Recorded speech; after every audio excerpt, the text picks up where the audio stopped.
Welcome to 1202, the Human Factors Podcast. The podcast that covers all things about humans, technology, and particularly the bit in between.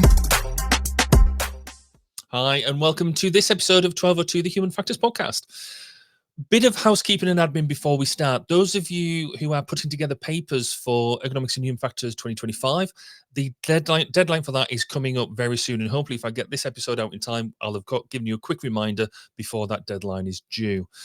I guess more annoyingly, by the end of the year, it's that time for your CPD. So if you're a chartered member or chartered fellow of the institute, now is the time to get that CPD done. You only need five bits of evidence by the end of the year, and I know it's the best ideal time is to be able to do this CPD as you go. And to those of you who've done that, congratulations and well done. I used to be really good at doing this, but this year, like last year, I think I've realised I've only got a bit of time left to do it. You do have to the end of the year, but who wants to be doing this between Christmas and New Year, really? So if you've got time, get into your CPD records and start updating them now. Back to this episode. Those of you who've been along this journey for a while with me will know that I've had a real interest on a number of fronts about looking at how do we involve human factors within government and government decision-making, government policy, and government day-to-day activity. I really feel that government is about people, from the services that are being delivered at all levels to the policies that are being developed, all the way to how people are actually elected and how do we do that sort of stuff. How do we represent their constituents? Long-time subscribers to the channel will also have heard me interview politicians, representatives of organisations, but fundamentally, I think we can do or involve people a lot more in government and how it's delivered. Today's guest is pretty much at the heart of a particular piece of this. Sarah Sharples is a past president of the Chartered Institute of Ergonomics and Human Factors, a professor of human factors at Nottingham University, and the current chief scientific advisor at the Department of Transport. And she joins us today to help us understand the role of human factors within government. So, Sarah, welcome, and thank you very much for joining me today.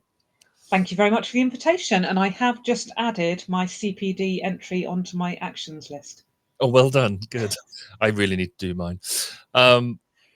So for those of you who, for those people who don't necessarily know who you are and in your current role, what is your current role and what does that mean on a day-to-day basis? Yep. So, and I should have said thank you very much for inviting me onto the podcast. I have so long-time listener, first-time caller, but I've listened to a few of the podcasts before and really enjoyed them. And I think you're doing a brilliant job at bringing some of the reality of the day-to-day work of human factors to light for people. So really, really great stuff. So one of the things I always say is I don't think anyone, when they're at school and they're asked what they want to be when they grow up, I don't think anyone says, I want to be Chief Scientific Advisor of the Department of Transport. But my job is a combination of two things. First of all, my responsibility is to deliver the science, engineering, innovation and technology function for the Department for Transport. That means making sure the right scientific expertise is feeding into departmental decisions. And normally that's through making sure that the different policy teams, whether it's people looking at future drones technology or thinking about the research requirements within rail, are talking to the right people, getting the right advice and the right expertise. And then we also have some expert scientists who are embedded within the department as well. So I sort of have a bird's eye view oversight of all of that activity. But the second thing, and this is a specific, unusual characteristic of the role of Chief Scientific Advisor, is that I have a remit to provide independent challenge. So the Chief Scientific Advisor role is quite an unusual thing within UK government. And I have two bosses within government.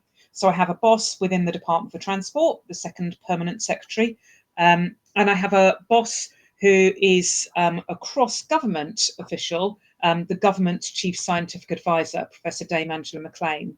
And the reason I've got two bosses is our jobs as Chief Scientific Advisors are to step back and join up all of the thinking around science and technology across all of government, but also have that opportunity to provide independent challenge to the department if we think that there are areas of science that they need to be aware of.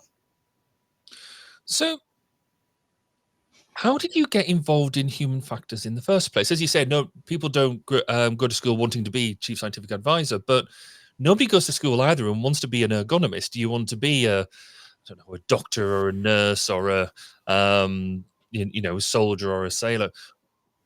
Why did you get involved in human factors? What was your spark? Yeah, and it's interesting. I mean, we do still need to work to fix it so that people do know what an ergonomist is. And Barry, when I was, previous president of the Chartered Institute, like you were, it was one of the things that was very much on my mind. So I've got a very clear understanding of when I first became interested in ergonomics. In my psychology degree, I went to a lecture given by someone called Elizabeth Churchill, who's still an HCI leader internationally now. And she did a couple of lectures about ergonomics, and it was the first time I'd heard of ergonomics at that point. And she particularly presented a video of the Kegworth M1 crash.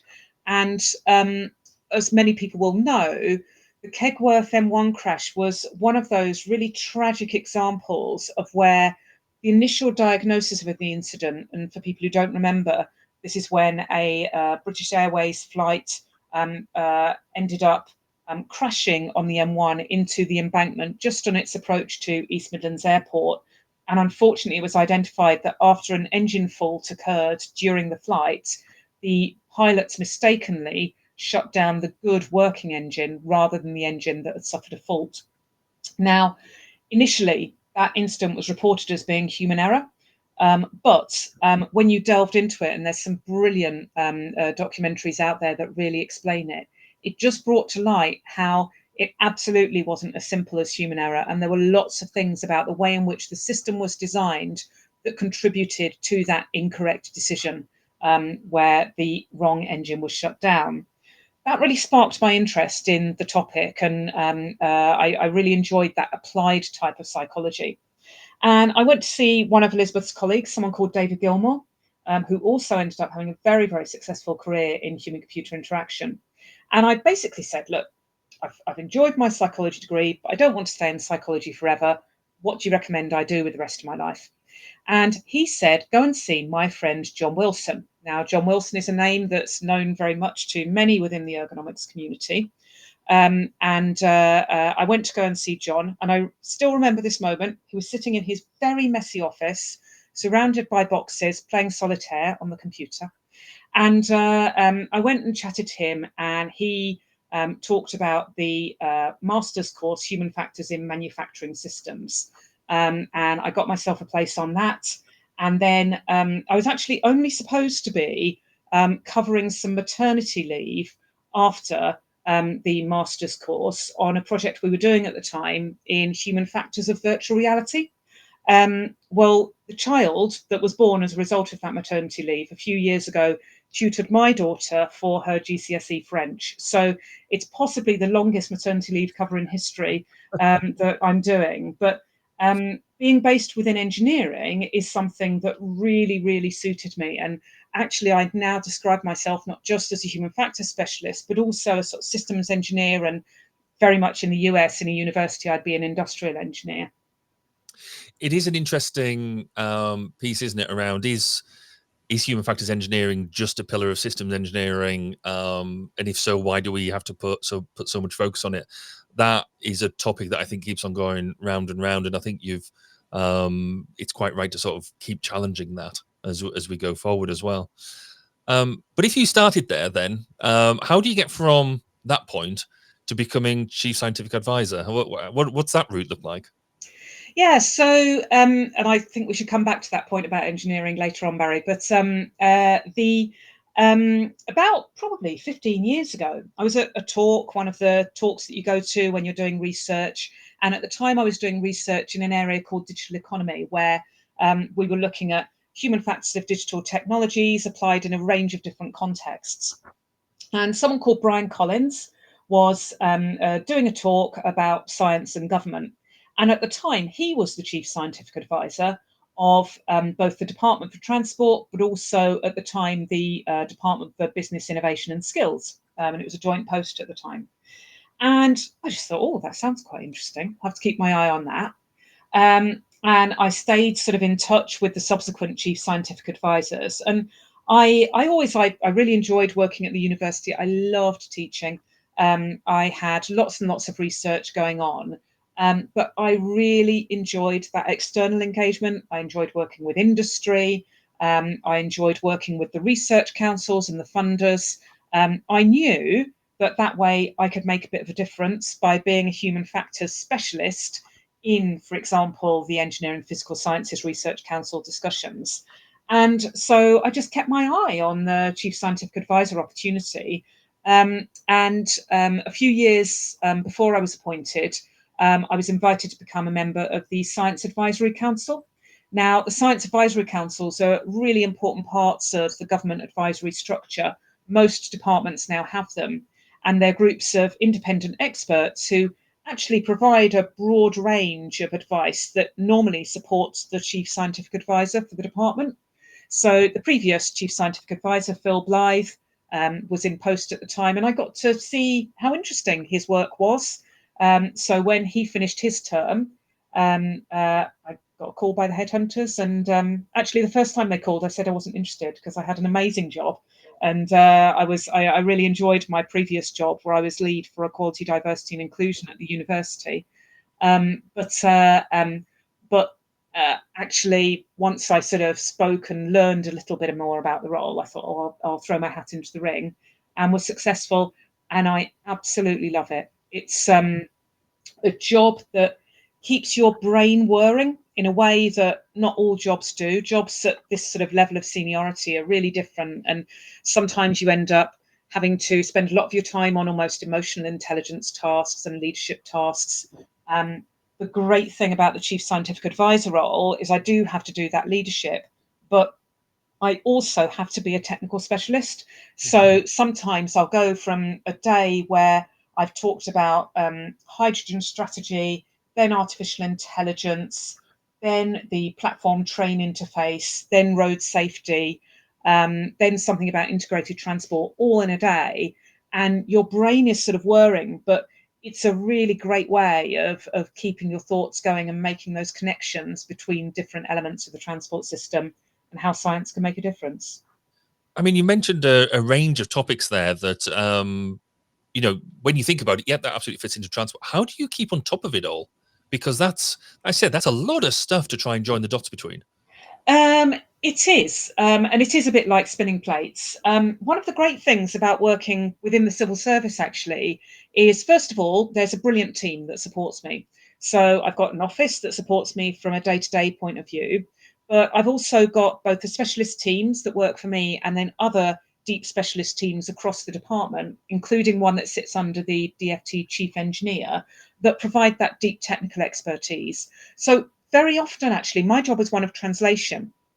My job is listening to the deep technical advice that might come from a specialist within an area, either internal to government or sometimes an external academic specialist, thinking about what they've said and using that information to then translate and understand what's important for the relevant policy discussion.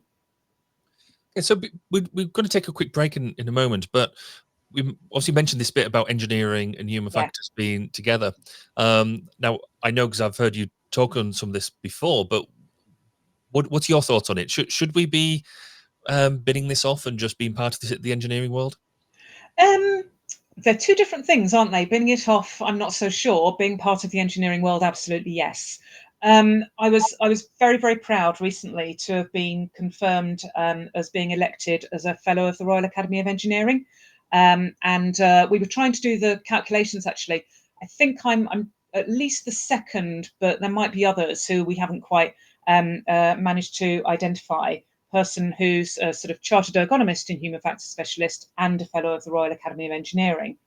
And that's a really important thing, actually, that I think it signals that engineering as a discipline and the Royal Academy recognise the importance of the human-centred and the systems thinking in engineering. One of the interesting things, and Peter Buckle from Imperial did some work on this years ago when he was president, looking at how ergonomics sits in different universities and where it sits in different universities.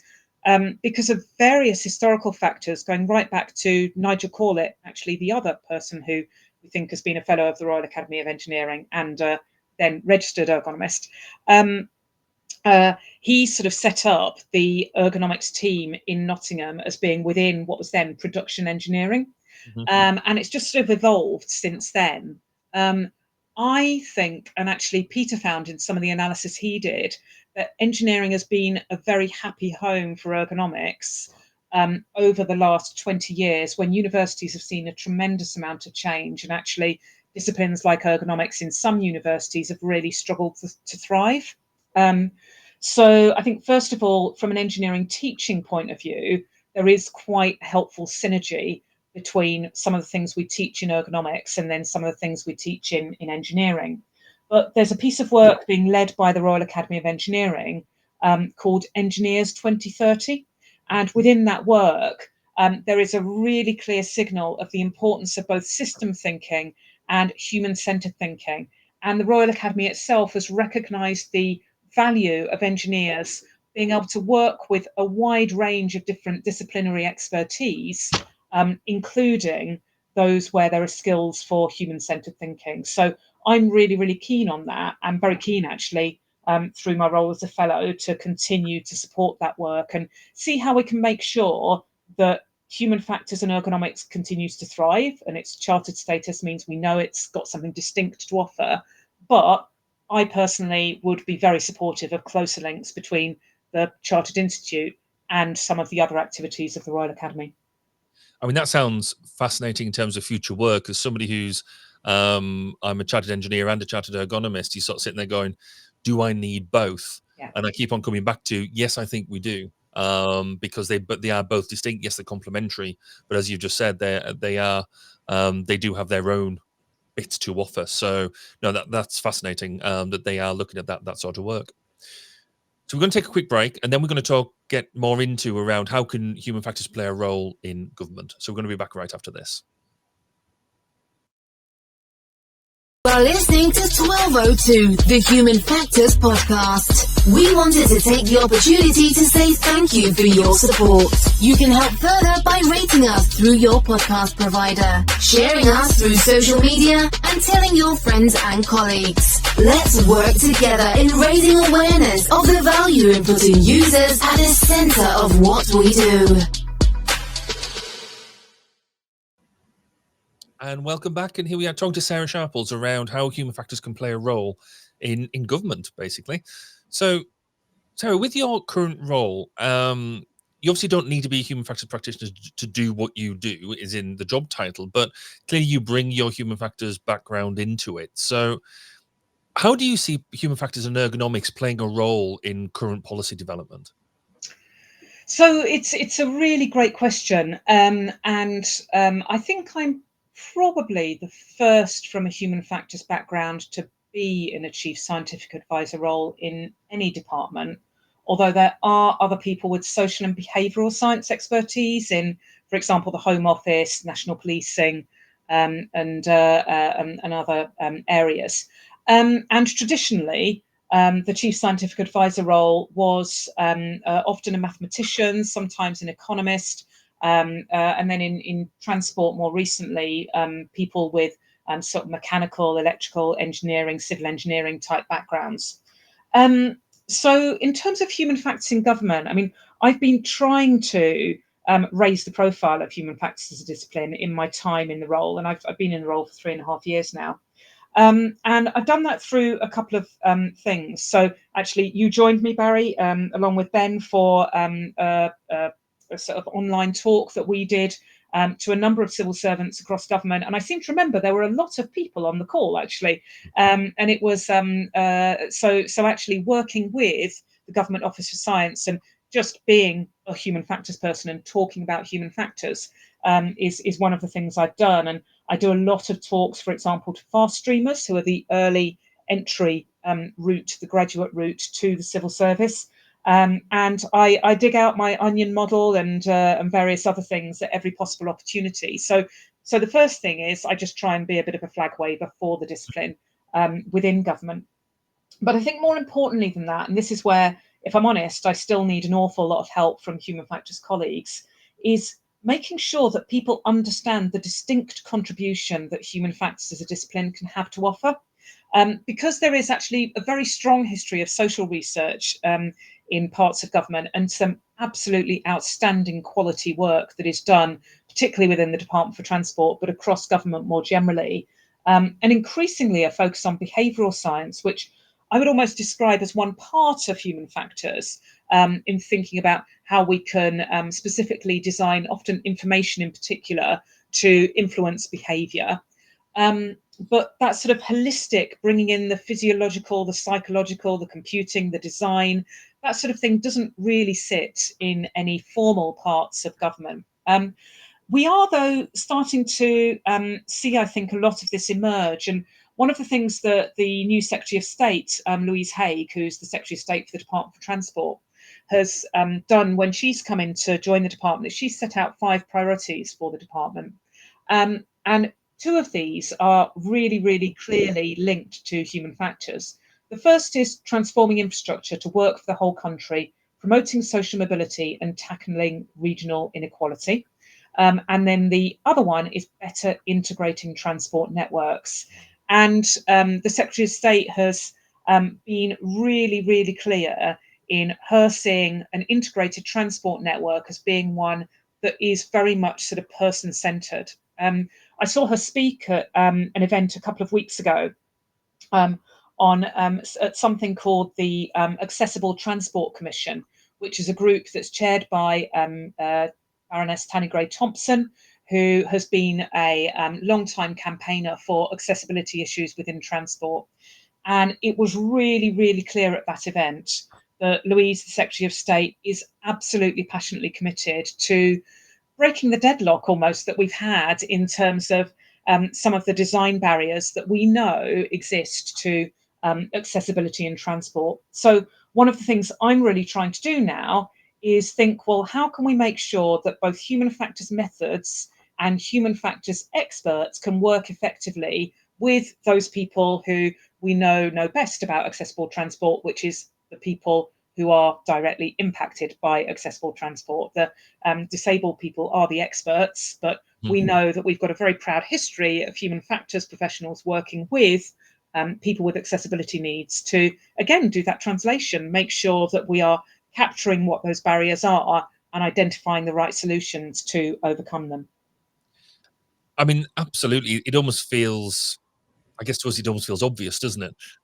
Get the users involved and employ what it is that we do. But there's got to be something about the scale of the challenge that you've got. I mean, just talking about that idea of integrated transport networks. I mean, when you say it, it's obvious. You Yeah. know, of course, it should all work, but there is so much that leverages on each other. I mean, it's almost a case of where do you start? I mean, we've had examples here so I live in Wales, and they've obviously rolled out the 20-mile-an-hour thing, which has had numerous impacts, not only on we believe we've seen numbers come down of incidents, but there is how do we interpret data, and there's all that sort of piece. But fundamentally, a lot of people's commentary has been around, well, okay, if I can't take my car, what can I take instead? So how the trains don't work properly, the buses don't work properly, and that's almost the bit of if we could nail that integration piece, but you've got to start somewhere. Yeah. So do you have any sort of examples of that from your perspective of how are you going to nail that integration piece? Yeah, so one of the things I sort of say a lot is we mustn't try and boil the ocean here. There is an overwhelming amount to do, particularly when it comes to accessibility of transport, but also just usability of transport for all, and making sure that people are able to make informed choices about how they travel, but also access the information to inform how they travel effectively. And I think there's a couple of things that we can do. One of the things that you'll see, actually, there's been a recent publication of a green paper on the industrial strategy. And alongside that and some of the budget announcements, there's been confirmation that there's going to be a review into adoption and diffusion of innovation technology within the UK, led by the National Technology Advisor, Dave Smith, and the Government Chief Scientific Advisor, Angela McLean. I am very, very strongly in support of us understanding what we need to do in order to enable the adoption and diffusion of new technologies. Very often, to solve problems around integration of transport, doesn't require us to invent new technical solutions. It requires us to use the technology that's available to us in a way that means that information is accessible to people, and those people might be travellers, they might be operators of the transport system, they might be decision makers at the local council or national government level, and thinking about how we can make sure that technology helps to deliver an integrated transport system. Now, one of the things that's really, really interesting here, and I've spoken about this in many other sort of contexts, is we've almost historically had an approach where, if we're honest, technology is almost used to paper over the cracks in transport. We have separate parts of the transport system that have emerged for very sensible reasons in different ways. A really great example of where actually technology very successfully can paper over the cracks is the technology City Mapper. I don't know if you've ever used the City Mapper app. It's a brilliant application that uses open data. And it started off in London through the Open Data Initiative from Transport for London, but now is available in many, many cities, even in my home city of Nottingham, where we've actually got lots of different operators of transport that work together. Through that provision of open data, City Mapper can give the user, the traveller, information in a way that then informs choices. And that can be a really, really helpful thing to consider. So I think often the solutions that help almost break the pinch points in integrated transport are not necessarily inventing new technologies, but using existing technologies in ways that make access to information or access to data simpler and easier. And then, of course, there's the human factors bit about representation of that information.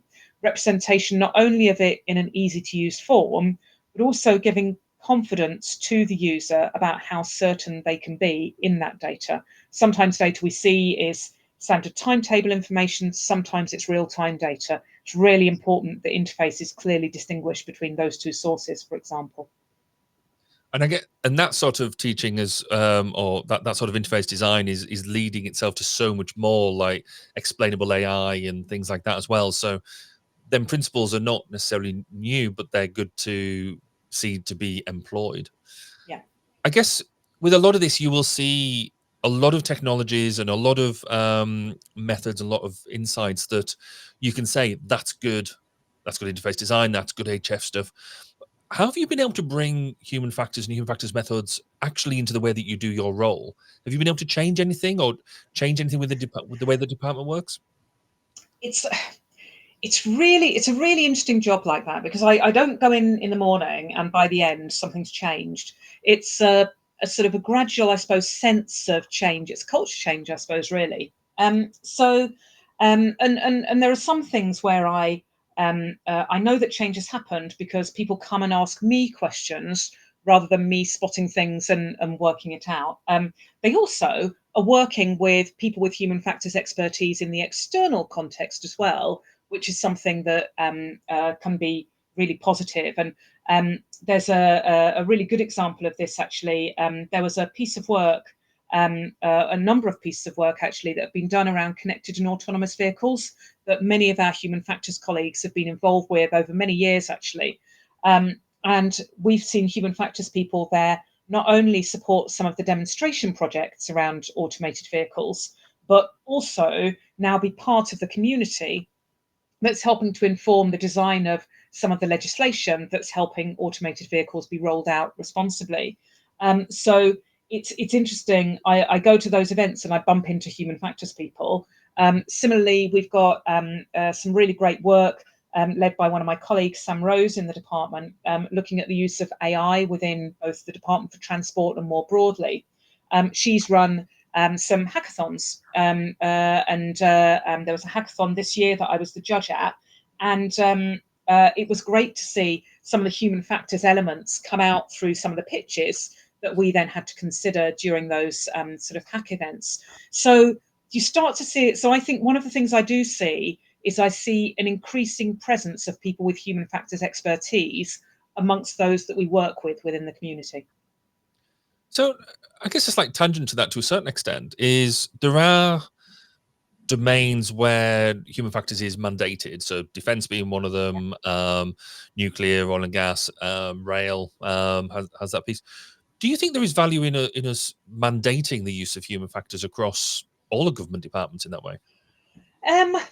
One of the things I've learned being in government is there is a temptation sometimes to say, "Oh, everything needs to have a tick box," and there are lots of legal principles to which various things must adhere. So we have various responsibilities around the environment, various responsibilities around equalities duty, for example.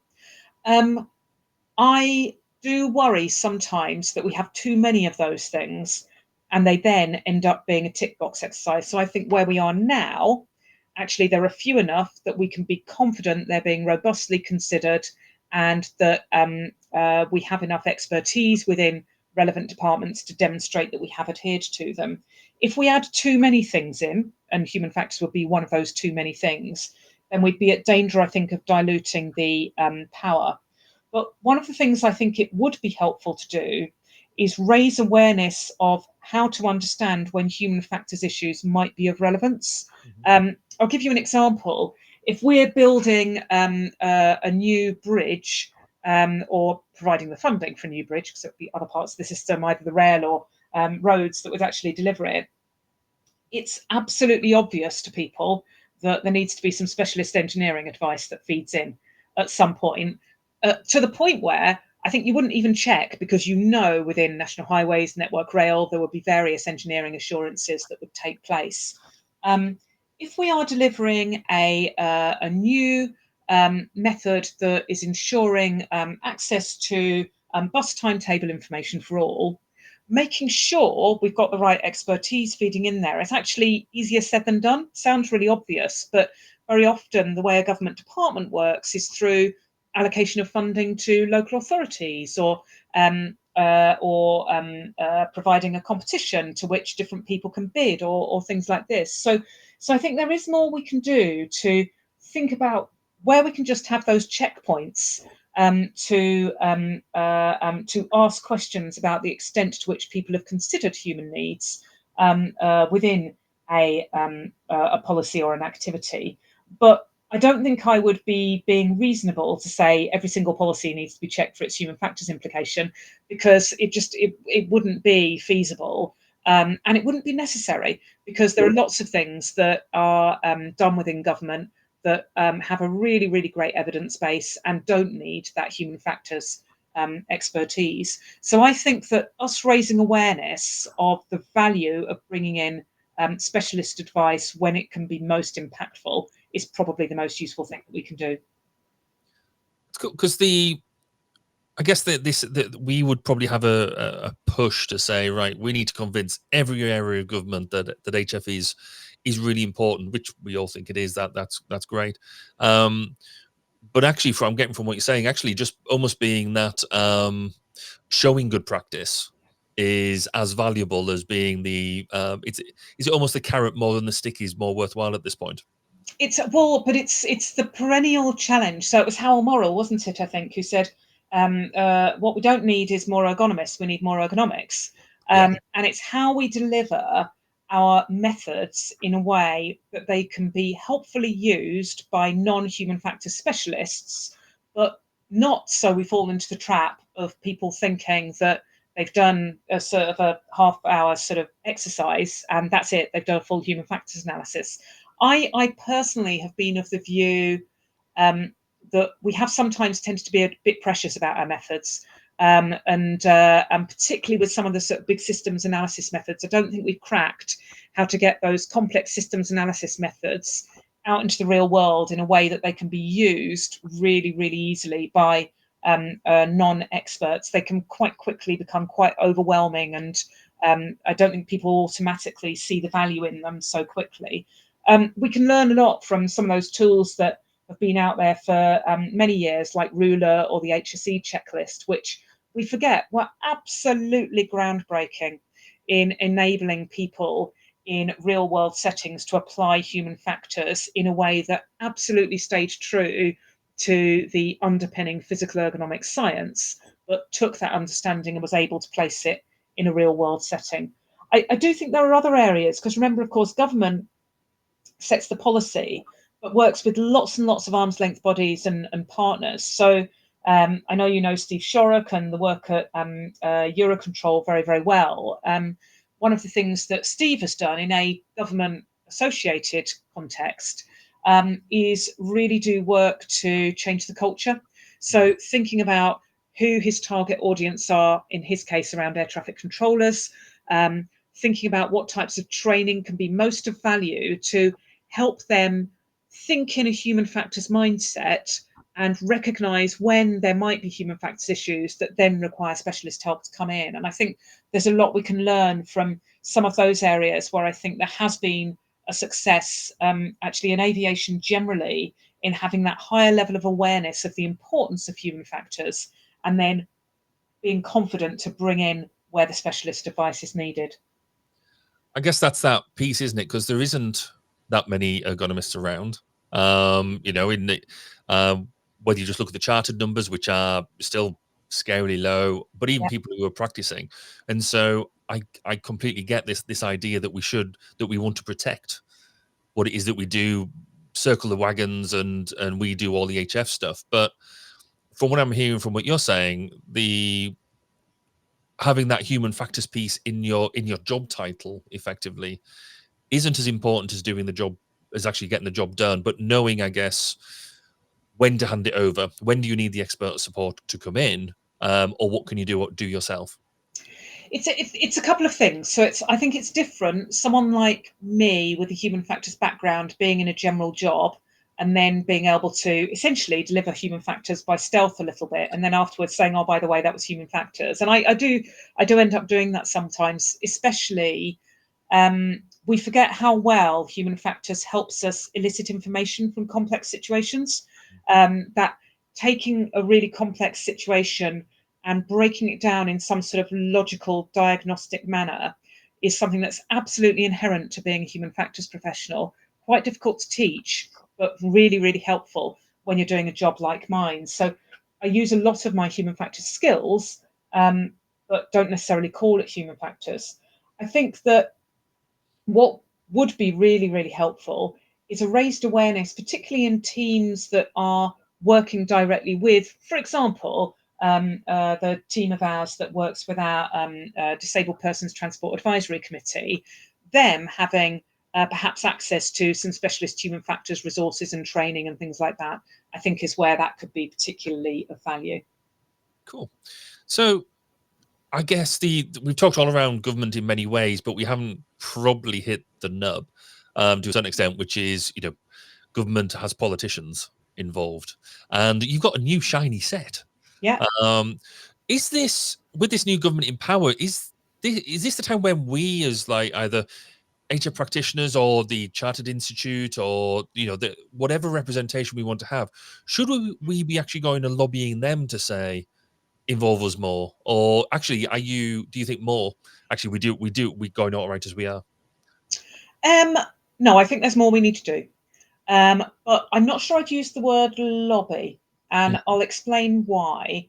But it's partly a style choice, really. So one of the things that I have seen being really impactful within government is where politicians either go out to various visits and they get to meet people, they get to see activities in practice, whether it's the sorts of things we used to do in the university, where we used to show people around some of our manufacturing research facilities, or some of the visits I go on. And I've been to some amazing places. I've been lowered in a cage into one of the HS2 construction tunnels, in one of their air vents. I've seen drone delivery activities. I've been in autonomous vehicles, and actually getting out and about and seeing lots of these technologies can be a really, really helpful thing to make politicians really get to grips with what it is that is being funded and what the opportunities are for taking those technologies and changing the way that, in my case, the transport systems work. The other thing that I've seen really, and I'm on my, I think, fourth Secretary of State, I think fourth Prime Minister, seventh minister that I directly report to. So it's been quite a lot of change in 3.5 years. One thing that's actually consistent amongst almost all of the politicians I've worked for is they really value talking to deep technical experts. They really value the opportunity to just ask those. Politicians are brilliant question askers, and just having that opportunity to have a sort of small round table conversation where maybe they even get diverse views in the room and get those points put across, I think is really helpful for politicians. But I think there are other ways that we as a chartered institute can also get involved. So responding to things like the industrial strategy consultation that's out now, responding to other select committees. So we have our select committees now appointed for the House of Commons. They very often do consultations or calls for evidence. Actually, one of the only times actually that I was in front of a select committee was after I had submitted some evidence around autonomous vehicles, and I was called to give verbal evidence, and that was a great experience. But also, I could then see the tracking of my view in then the House of Lords Select Committee report, and then saw how that then fed into the policy later on as well. So it's not direct, but you at least get to see how the voice is heard. So I think making sure that we've got people with a human factors background who are visible and who are able to contribute in those sorts of contexts is really helpful. I think also making sure that in a way, it makes me a bit sad because I don't go to many ergonomics conferences anymore. I go to non-ergonomics conferences as a specialist in human factors, but speaking to people from other disciplines. So I'll go and I'll speak to people involved in the construction industry, or people involved in automotive, or the Transportation Research Board in the US. And so I think that's something else that we can all try and do is it is important that we as a discipline all get together and sort of develop our own discipline. But actually that value from speaking to other disciplines as well, I think can be really, really helpful. Yeah, you're right. I tend to go to our ergonomics conferences because they're a safe space. You know you're going to have a nice catch up with people and all that sort of stuff. But you're right, there is a greater thing to be done there about maybe spreading the word a bit more. Yeah. No, that's fantastic and really insightful. What we're going to do now is take the final break, and then we're going to get into the final 3 questions that we ask everybody. Gets to the final 3. My name's Nick Rome. Let me tell you about this. Technology in our world is evolving at a phenomenal pace, and keeping up with what that means in the human factors world can be challenging. That's where Human Factors Cast comes in. Human Factors Cast is a weekly podcast that highlights and breaks down stories that are chosen by you, the human factors community. New York State is giving out hundreds of robots as companions for the elderly. Buttons in cars are safer and quicker to use than touchscreen. A prototype just achieved a major milestone that actually fits the description of a flying car. The show provides perspective based on experiences from different domains and different industries. We even cover some of the hottest conferences in the field. On this episode, we're recapping CIEHF, Ergonomics and Human Factors Conference, Neuroergonomics Conference, Human Factors and Ergonomics Society, UXPA International. Join me, Nick Rome. And me, Barry Kirby. Every Friday morning when Human Factors Cast drops on YouTube and your favorite podcast directory. And remember, it depends. And now I'm going to send it back over to Barry for the final 3. Great. And now for the final 3 questions. So we asked these 3 questions of everybody. So we'll get straight into it.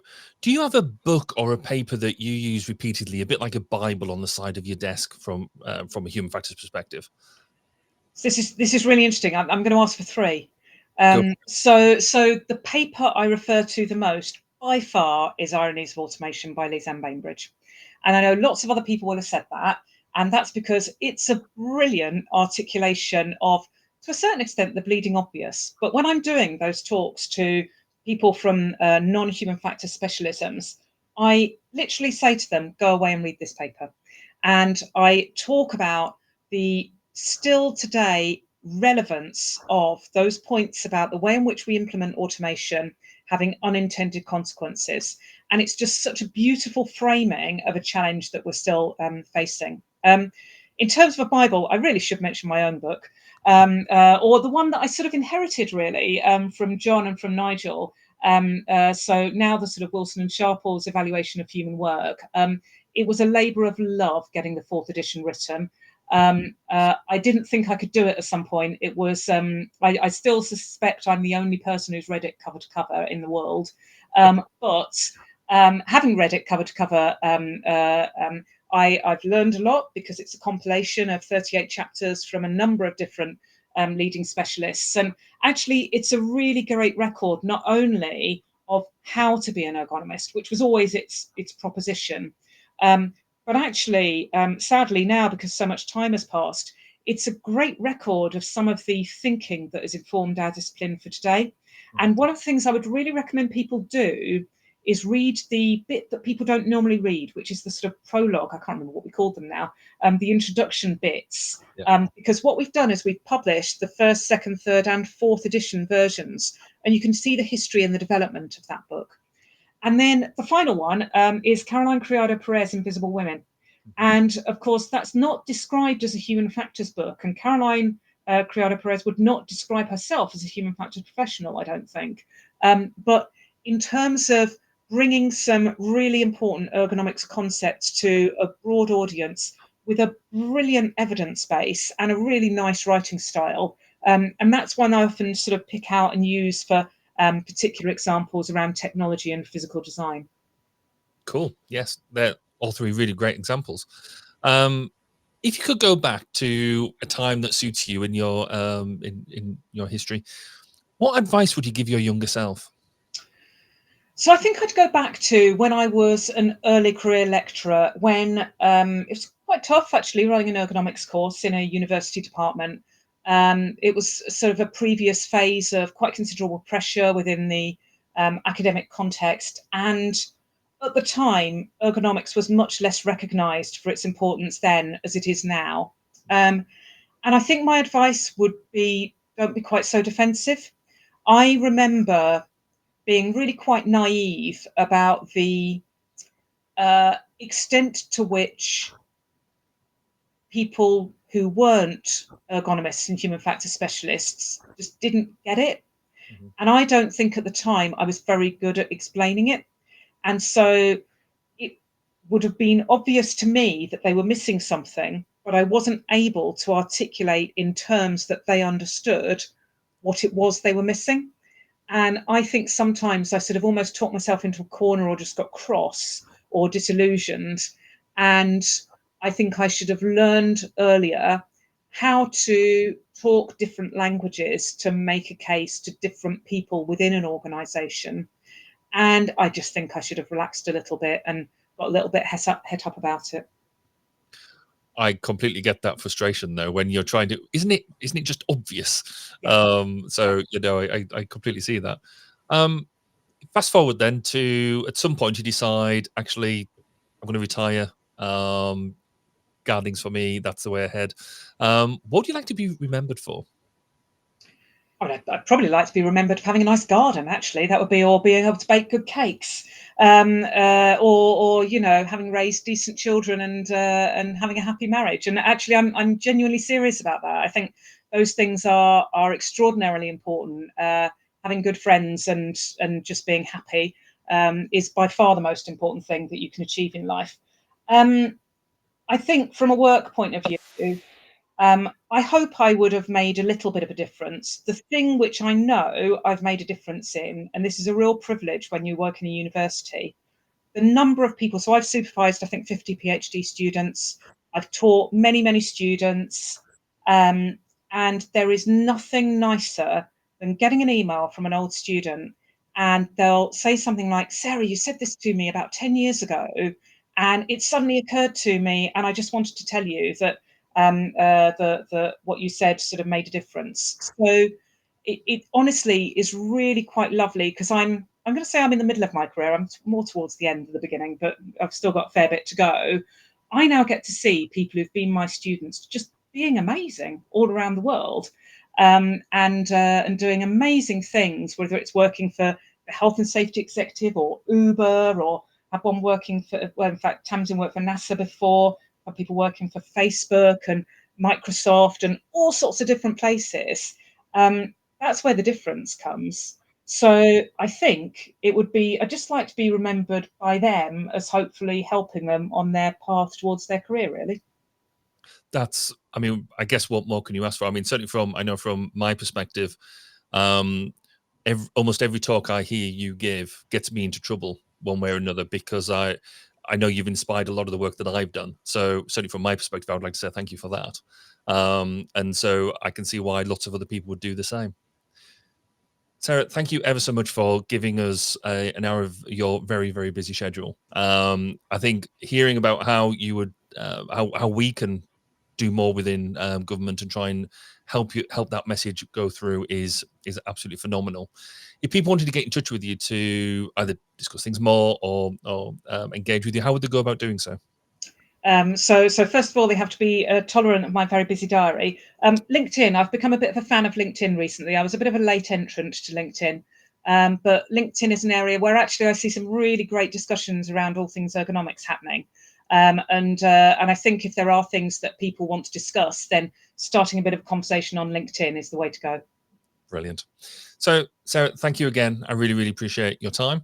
And thank you all for listening and for watching wherever you're consuming this content, be this on YouTube or wherever on social media.